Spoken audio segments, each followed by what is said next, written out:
Salut à toutes, salut à tous et bienvenue dans cette nouvelle vidéo sur la chaîne. C'est mon avis, on se retrouve aujourd'hui pour un déballage de produits, un unboxing. Et comme vous pouvez le voir, on va déballer ensemble du Motorola, le Motorola Edge 50 Pro. C'est un smartphone qui est assez cher, hein, c'est proposé à 699 €. Il y a un pack avec des oreillettes offertes qui fait un petit peu baisser le prix et surtout depuis quelques jours, il est à moins 7% chez quasiment tous les revendeurs. Il est à 649 €. Ça reste quand même un très gros budget. Les années précédentes, on n'avait pas vraiment testé, on ne s'était pas vraiment intéressé au modèle Pro. On avait testé du Edge 40, du Edge 40 Neo. Il y a le Edge 50, le Edge 50 Neo et là, le Edge 50 Pro. C'est du smartphone assez haut de gamme. Le packaging, comme vous pouvez le voir, est en mode voilà, éco-friendly. Et je vous mets comme d'habitude sous la vidéo la fiche technique GSM Arena. Vous pourrez voir les caractéristiques techniques.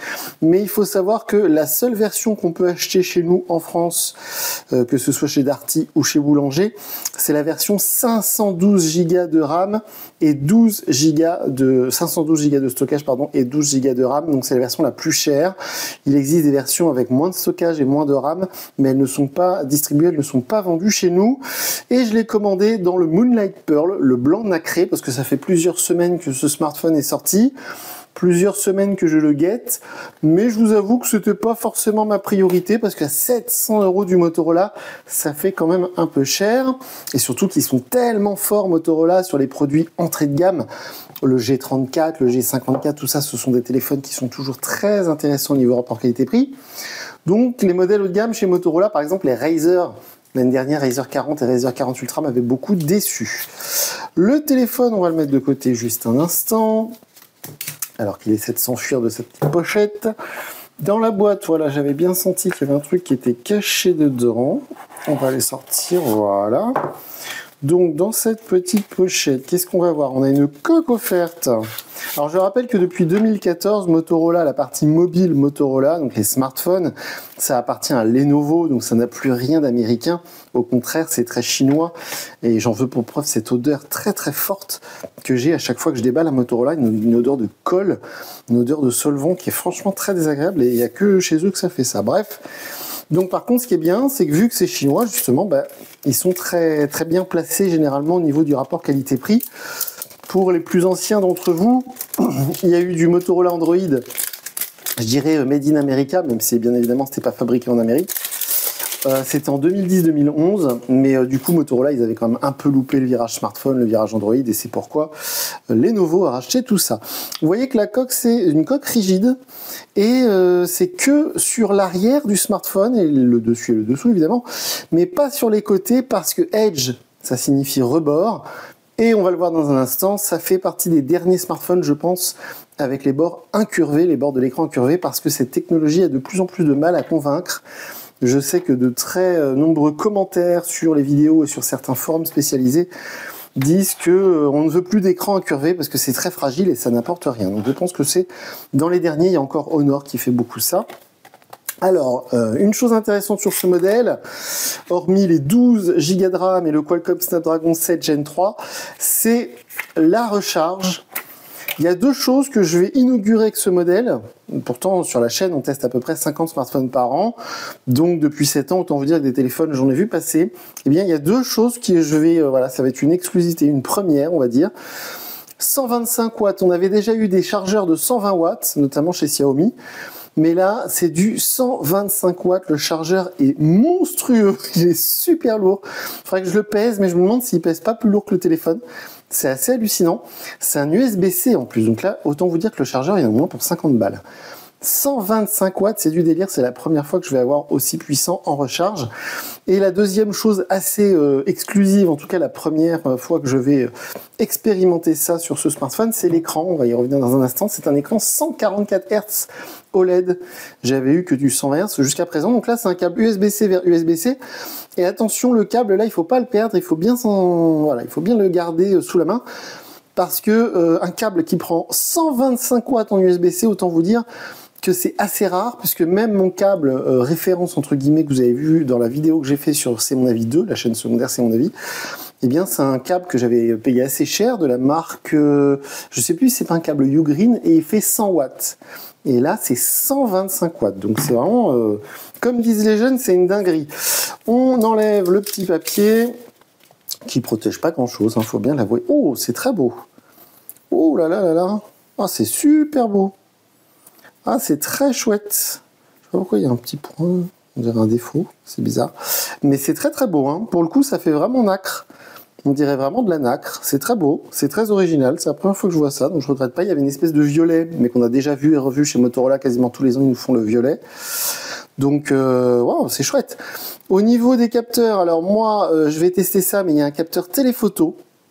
On a un capteur stabilisé, bien sûr, pour le capteur principal. De mémoire, c'est du 50 mégapixels. On a un capteur téléphoto qui permet de faire du zoom x2 ou 2,5, je sais plus. Et on a un capteur ultra grand angle. Et c'est assez drôle de voir que maintenant, ça y est, les capteurs macro, ça a plus ou moins disparu chez tout le monde, alors que c'était la grande folie il y a 2-3 ans. Alors, chez Motorola, ce qui est bien, c'est que vous voyez, à l'arrière, il n'y a pas les mentions légales. Elles sont cachées ici, comme chez Apple, par exemple. C'est plutôt chouette. Vous voyez, les mentions légales sont écrites sur le châssis. Prise USB-C, tiroir SIM, le micro, le haut-parleur. Sur cette tranche, on n'a rien du tout. Donc évidemment, c'est un châssis en aluminium, donc on voit les petits traits pour les antennes 5G. Comme quasiment tous les Motorola, il est certifié Dolby Atmos. Vous avez ici le second micro. Là, on a le bouton Power On-Off, le verrouillage, et les boutons volume ici. Alors c'est assez original, il y a un trou, il y a un micro sur le côté. C'est l'une des premières fois que je vois ça.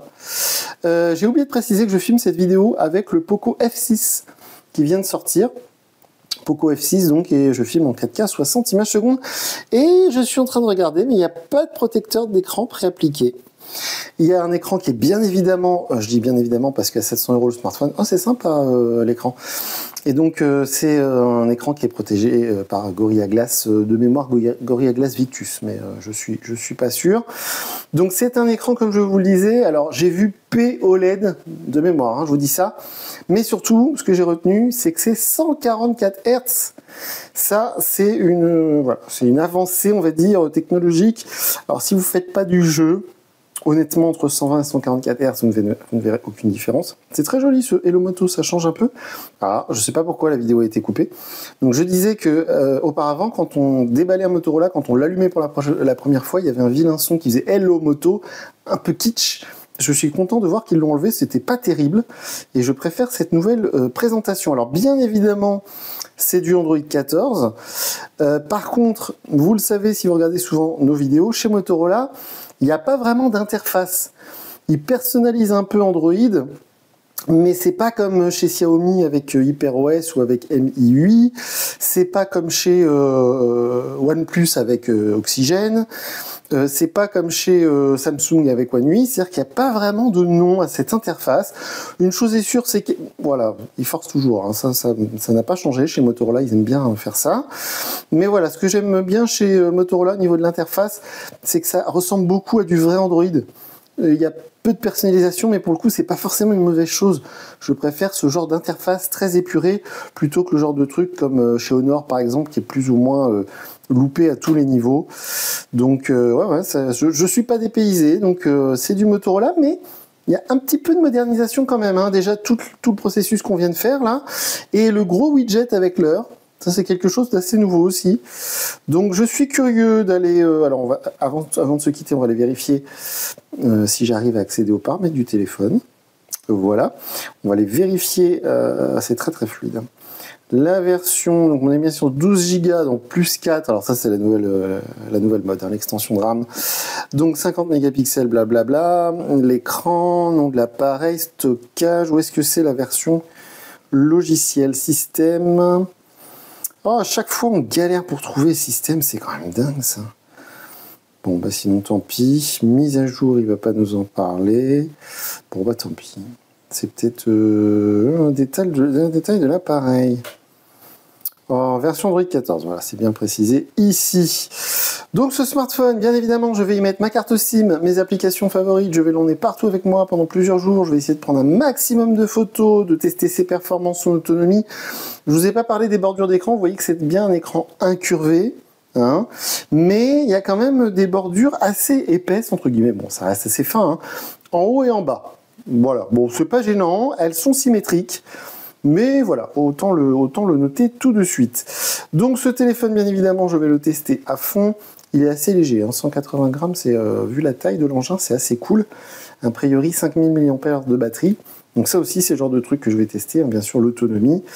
Et donc d'ici quelques jours, je viendrai vous dire en vidéo sur la chaîne ce que j'en ai pensé. D'ici là, les commentaires sous la vidéo sont ouverts, donc faites-vous plaisir. Si vous avez déjà ce Edge 50 Pro, eh bien, n'hésitez pas à nous dire si vous en avez pensé du bien ou du mal. Sinon, on est présent sur X, anciennement Twitter. Et moi, je vous dis à très bientôt pour une nouvelle vidéo sur la chaîne. Salut!